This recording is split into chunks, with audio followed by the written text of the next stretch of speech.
जय श्री श्याम। आज मैं आपके समक्ष उपस्थित हुई हूँ एक नया टॉपिक लेकर। उसका विषय है क्रोध। कहा जाता है कि क्रोध पर हमें अपने नियंत्रण पहले ही कर लेना चाहिए, नहीं तो ये हमें अपने आप में नियंत्रित कर लेता है।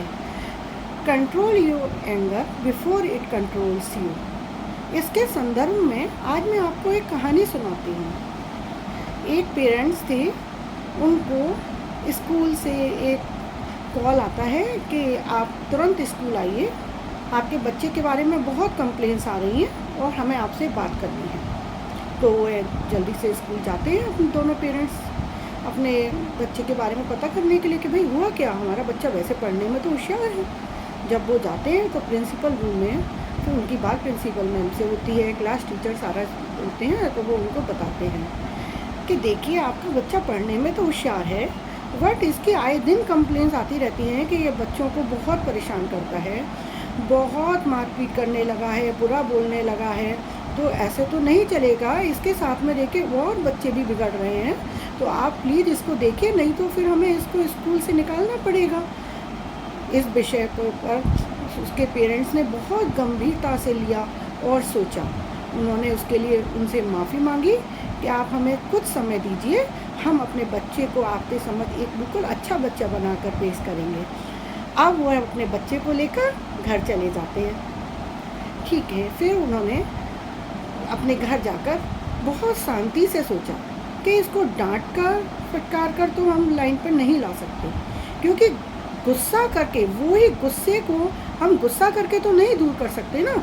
उसके लिए तो हमें बिल्कुल कुछ दूसरा तरीका अपनाना पड़ेगा, शांति से समझाना पड़ेगा। तब उन्होंने सोचा कि इसके लिए कुछ और सोचते हैं। अब उसके पिता को एक उपाय सूझा। क्या उपाय सूझा वो मैं आपको बताती हूँ। उनको एक उपाय सूझा। उन्होंने अपने बच्चे को बुलाया, बेटा इधर आओ मेरे पास। तो बेटा बोला तो क्या पिताजी?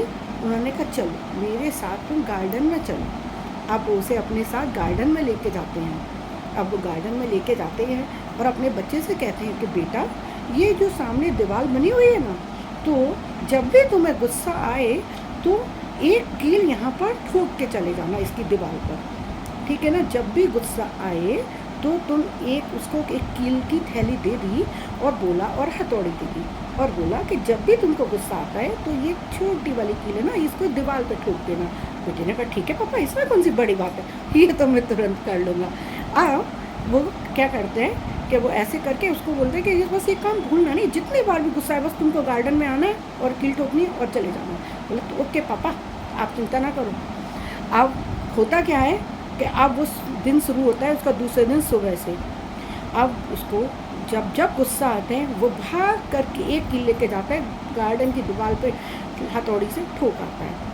ऐसे करके उसका दिन बीतता है और शाम को जाकर उसका पिता आता है, वो उसको लेके गार्डन में जाता है। अब वो देखते हैं कि वहाँ पर तो दीवार पर 50 कीलें लग चुकी हैं। बेटे से कहते हैं अच्छा बेटा इतनी कीलें? अब बेटा भी देखता है, उसको अपने ऊपर शर्मिंदगी होती है कि ये क्या, मैं इतना गुस्सा करता हूँ, मैंने तो एक ही दिन में इतनी कीलें ठोक दी। दूसरे दिन क्या सोचता बेटा ही अपने मन में सोचता है चलो थोड़ा कम करूँगा कल से। अब वो दूसरे दिन थोड़ा कंट्रोल करने लगा बच्चा अपने ऊपर। अब शाम होते होते फिर जब उसके पिता उसको लेके जाते हैं तो देखते हैं कुछ कम हुआ है, कुछ कम हुआ है। तो आज कितनी कील होंगी? 30-35 कीलें होंगी। और वो लेके ऐसे चले जाते, दिखा के उसको चले जाते हैं कि ओके कोई नहीं बेटा, धीरे धीरे बस तुम अपने करते रहो, तुम्हें और कुछ नहीं करना, न तुम्हें अपना गुस्सा शांत करना है न कुछ करना है, बस तुम तो एक कील लो और दीवार पे ठोको, बस हमें कुछ नहीं चाहिए तुमसे। उनका लेकिन वो बच्चा अपने को सोचता है कि पापा तो कुछ नहीं बोलते, लेकिन ये गार्डन की दीवार तो बहुत बुरी होती जा रही है, ऐसे कैसे होगा। दूसरे दिन फिर वो बच्चा अब अपने को और ठीक करने की कोशिश करते हैं, गुस्सा आए करूँगा और ना मुझे कील ठोकनी पड़ेगी। फिर वो धीरे धीरे करके अपने गुस्से को कंट्रोल करता है। जो पहले दिन 50 कीलें थी, दूसरे दिन 30 होती हैं, फिर 20 होती हैं, फिर 10 होती हैं। आखिरी का एक दिन ऐसा आता है कि जब पिता शाम को अपने बच्चे के साथ गार्डन में देखने के लिए जाता है तो देखता है आज तो एक कील भी नहीं। और बेटा भी बड़े गर्व से कहता है पापा आज मैंने एक भी कील नहीं ठोकी है। अब पिता इस बात पर बहुत खुश होता है और बच्चा भी खुश होता है। लेकिन पिता ने उस बात को यहीं नहीं रोका। उन्होंने कहा, हाँ अच्छा तो किया है बेटा, तुमने एक भी कील नहीं ठोकी, आज तुमने अपने क्रोध पर नियंत्रण पा लिया।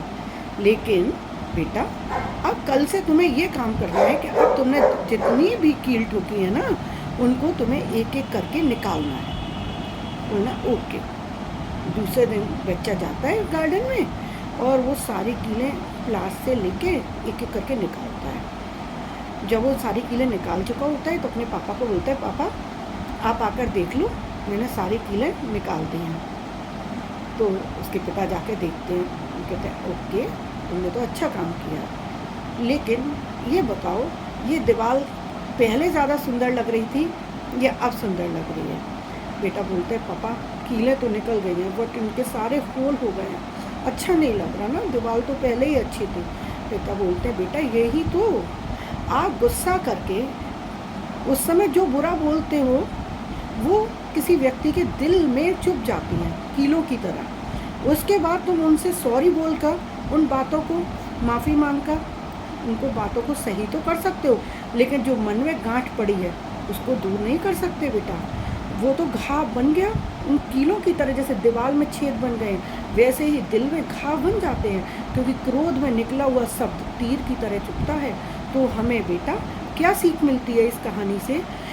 ये शब्द ही हमारे ब्रह्म है और ब्रह्म हमारे शब्द चारों तरफ घूमते रहते हैं। जैसे हम जब राम नाम का जाप करते हैं तो वो औरा बनता है, राधे राधे या राम राम, तो वो शब्द ब्रह्मांड में घूमते रहते हैं। तो हम जो बोल रहे हैं वो कहीं नहीं जा रहा, वो हमारे ही आसपास घूम रहा है और वो हमारे ही कर्म बन के वापस आते हैं और उन्हीं कर्मों का फल हमें भोगना पड़ता है। तो बेटा इससे तुम्हें ये शिक्षा क्या मिली, ये तुम अब हमें बताओ।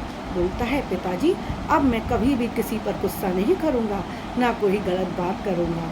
मैं आज बहुत खुश हूँ कि आपने मेरे को गुस्से पर नियंत्रण करना सिखा दिया। सभी भक्तों को ये कहानी मेरे मुख से कैसी लगी, ये प्लीज़ आप कमेंट करके ज़रूर बताना।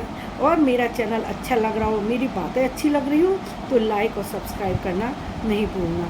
जय श्री राधे।